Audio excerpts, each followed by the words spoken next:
नारायण।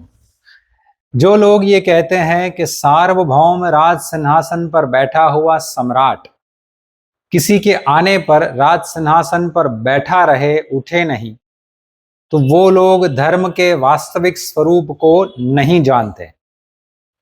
ये कहा है स्वयं इंद्रदेव ने, जब भी उन्होंने आत्मग्लानि व्यक्त की थी और ऋषि बृहस्पति का आदर सत्कार करने के लिए वह स्वयं भी अपने सिंहासन से उठे नहीं थे। इंद्रदेव जो है वह सार्वभौम राज सिंहासन पर बैठे हुए हैं, तो तीनों लोकों के स्वामी हैं। तो ये दृष्टांत से हमको ये प्रश्न का उत्तर मिलता है जो आजकल बहुत चर्चा में है, या बहुत संत महाजन, संत और जो साधु लोग होते हैं, कथाकार होते हैं, वह प्रश्न उठाते हैं कि क्या कोई कथाकार अगर भागवत कथा या कोई भी कथा कर रहा है, उस समय उनके गुरु अगर आ जाए तो क्या उनको उठ करके उनका आदर सत्कार स्वागत करना चाहिए या नहीं करना चाहिए?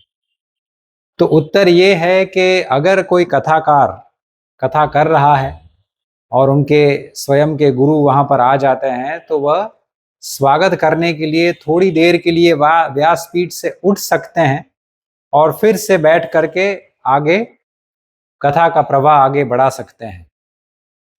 ये एक बहुत ही निजी प्रश्न है।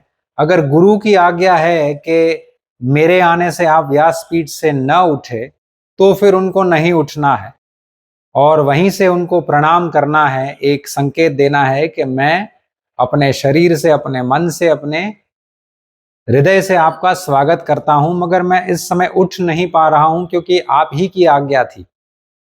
तो उठने में कोई अधर्म की बात नहीं हो जाती है, मगर ये गुरु और शिष्य के बीच का एक निजी प्रश्न है। मगर अगर कोई कथाकार उठता भी है गुरु के स्वागत के लिए, तो उसमें कोई अनुचित बात नहीं है और वह तुरंत ही फिर से आकर के व्यासपीठ पर बैठ करके कथा का प्रवाह आगे बढ़ा सकते हैं।